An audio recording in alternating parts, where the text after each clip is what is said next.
सबको मेरा बहुत बहुत प्रणाम नमस्कार। आप हमारे न्यू भारत चैनल को बराबर सब्सक्राइब कर रहे हैं। अभी तक हम वैदिक लाइफ, सनातन धर्म, विभिन्न प्रकार की चालीसाओं पर, राम के ऊपर, कृष्ण के ऊपर तमाम बातों को हमने आप तक पहुंचाया। स्वास्थ्य के बारे में, किस प्रकार से हमारे शरीर पर ग्रहों का प्रभाव होता है, किस प्रकार से हमारी दिनचर्या से, सैर करने से, व्यायाम करने से हम स्वस्थ रहते हैं।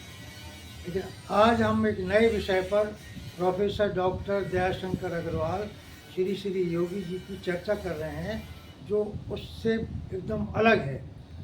प्रोफेसर DS अग्रवाल का संक्षिप्त परिचय ये है कि उन्होंने सागर विश्वविद्यालय, रीवा विश्वविद्यालय से M.Com, LLB फर्स्ट क्लास में परीक्षाएं पास की और बचपन में बहुत ही निम्न श्रेणी के विद्यार्थी होते हुए भी इन्होंने एक संकल्प लिया 1965 में, और उसके बाद महाराजा महाविद्यालय सागर यूनिवर्सिटी में उनका प्रवेश हुआ, जहाँ से उनकी निरंतर शिक्षा में प्रवृत्ति रही।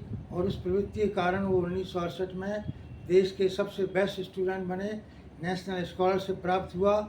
फिर उन्होंने M.Com किया, लॉ किया, उसके बाद दिल्ली की ओर चल दिए।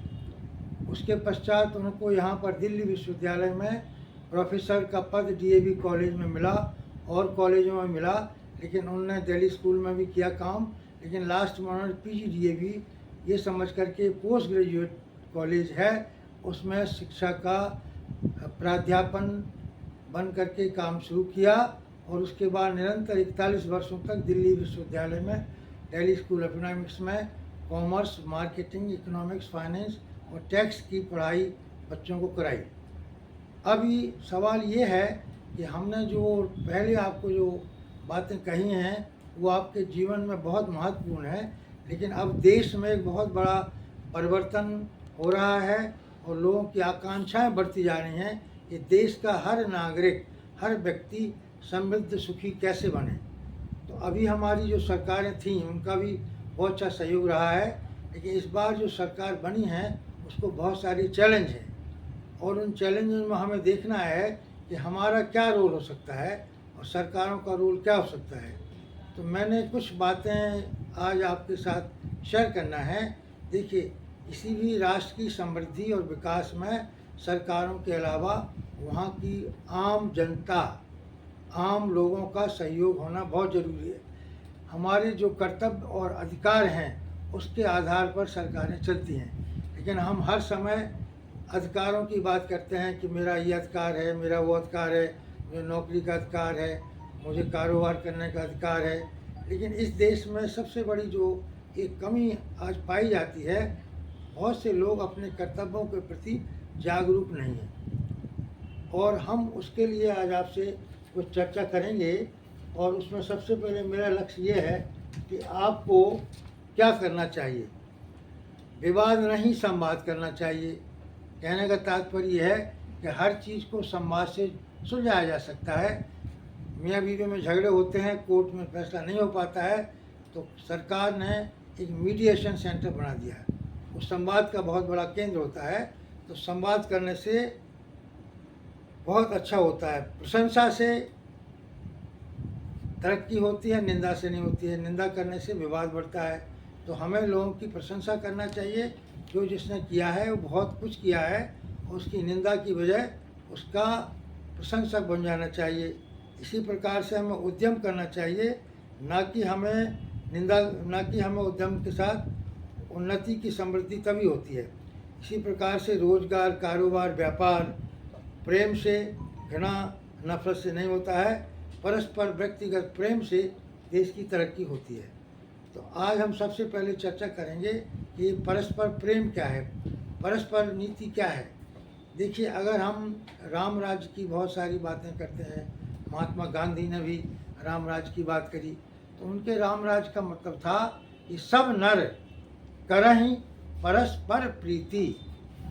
कहीं भी प्रेम और प्रीति से जब शहर और गांव और देश समृद्ध होता है। जैसे आज आपको एक उदाहरण देते हैं, कुवैत में कुवैत में देखिए सैकड़ों कंट्रीज़ के लोग रहते हैं और हर व्यक्ति का एक एसओपी है, स्टैंडर्ड ऑपरेशन प्रोसीजर है और उसको फॉलो करता है। इसलिए वहाँ कभी भी कोई युद्ध की बात नहीं हुई है। अभी हाल में ही हमारे देश के बहुत बड़े विद्वान गुरु श्री धीरेन्द्र कृष्ण महाराज जी को वहाँ के ध्रुव ने बुलाया और उन्होंने वहाँ के शेख ने बुलाया, उनको 5 दिन तक कथा कराई। कथा में भगवान श्री जो हमारे महाराज जी हैं उन्होंने भी वही चर्चा करी और दुबई की प्रशंसा इस प्रकार करी, ये मानव संसार का एक वो बहुत बड़ा प्रेरक हो सकता है दुनिया में कि जिस प्रकार से कहीं युद्ध नहीं होता, जहाँ पानी पानी था, समुद्र था, और आज कितनी समृद्धि हो गई, कितनी संपन्नता हो गई। तो हमारे देश में तो ये बहुत संभावना है, क्योंकि हमारा देश तो बहुत ही शिक्षा के क्षेत्र में बहुत आगे है। सारी दुनिया में देखिए आप टेक्नोलॉजी के क्षेत्र में आगे है, लेकिन हमारी कमी कहाँ है, इसको हमें चिंतन विश्लेषण करना बहुत चाहिए है, ये ज़रूरी है। हमको सबसे पहले लगता ये है कि व्यक्ति यहाँ का बहुत ही कार्मिक है, बहुत ही मेहनती है, लेकिन उसमें कहीं ना कहीं एक कमी रह जाती है और वो लगता है ऐसा है कि जो अपने कर्तव्यों की जगह वो किसी गलत रास्ते में चला जाता है। सरकारें 3 प्रकार से चलती हैं। सरकार में राज्यों का जो चुनाव होता है, राष्ट्र का चुनाव होता है, उसमें हमारे जो पॉलिटिकल एमएलए एमपी चुन के आते हैं, वही राज्य सत्ता को कार्यपालिका जिसको बोलते हैं। लेकिन कार्यपालिका के नीचे सबसे जो महत्वपूर्ण होता है वो सरकारी बहुत बड़ा अमला होता है, जिसकी वजह से देखिए आज दिल्ली में सब कुछ होने के बाद भी, सब होने के बाद भी लोग त्राही पानी के लिए कर रहे हैं। तो इसमें किसकी गलती है? प्रशासन के जो लोग हैं वो कहते हैं नहीं, ये हमारे जो नेता लोग थे ने हमें सही समय पर बताया नहीं। लेकिन देखिए हर व्यक्ति की एक अपनी उत्तरदायित्व है। जैसे मेरा उत्तरदायित्व क्या है कि मैं अगर परिवार में रहता हूँ तो अपने भाई बहनों से मिल के रहूँ। अगर मेरे माँ बाप बुजुर्ग हैं उनकी सेवा करूँ, उनको ध्यान करूँ, क्योंकि बचपन में हमें उन्होंने जो सुविधाएँ दी हैं, खुद भूखे रहकर हमें भोजन कराया है, तो हमको इसकी स्वयं सेंसिटिविटी होना चाहिए, स्वयं भी हमें चाहना चाहिए। स्वयं पर शासन फिर अनुशासन होता है। हम खुद सोचें कि हमारा कर्तव्य क्या है, शहर के प्रति, गांव के प्रति, परिवार के प्रति, राज्य के प्रति, राष्ट्र के प्रति और दुनिया के प्रति। तो हमें सबसे पहले एक अच्छा नागरिक बनना होगा। अच्छा नागरिक बनने का क्या है कि जो हमारे जिस क्षेत्र में जो हमारे कानून कायदे हैं, जैसे हम सफाई की बात है, मैं पिछले वर्षों में रशिया कई बार गया, मॉस्को में रहा, वहाँ देखा मैंने, वहाँ सड़क पर कोई गंदगी दिखती नहीं है। और अगर मेरे जैसा भारतीय कोई वहाँ गया, उसने गंदगी कर दी, तो पीछे से आने वाले रशियन ने उस कागज़ को उठा करके डस्टबिन में डाल देना। इसका मतलब क्या हुआ कि वो कितने कर्तव्यनिष्ठ हैं अपने देश के प्रति, अपने समाज के प्रति। दूसरी बात ये कि महंगाई बराबर देशों में बढ़ती है। इससे हमें लगता तो है कि हम अपना आंकड़ा बढ़ा देते हैं कि हमारी वृद्धि बहुत अच्छी हो गई है, लेकिन ये कोई संतुष्टि का नहीं है। देश वही संपन्न है जहाँ का हर नागरिक, हर प्राणी हैप्पी हो, विकास के साथ उसमें हैप्पीनेस हो, और जो भगवान ने उसको 100 वर्ष की आयु प्रदान करी है वो इन झंझटों से अगर बचा रहेगा, सरकारी झंझटों से, स्वास्थ्य के संबंध में, जलवायु, वातावरण अच्छा रहेगा, तो मैं आश्वसित कर सकता हूँ कि मैं आज 77 वर्ष का होने वाला हूँ। भगवान की कृपा से मैं अपने कर्तव्य को कोशिश करता हूँ कि कोई टैक्स की चोरी ना करूँ, कोई किसी का धन ना चुराऊँ, किसी के साथ गलत व्यवहार ना करूँ, किसी के साथ लड़ाई झगड़ा ना करूँ। यही रामराज की कल्पना थी। सब नर करहि परस्पर प्रीति, चलहि स्वधर्म वेद श्रुत नीति। उस समय देखिए हर व्यक्ति स्वधर्म पर चलता था। जिसका जो धर्म था, ऋतुएँ थीं, धर्म हर स्त्री और पुरुष का धर्म होता है, चलहि स्वधर्म।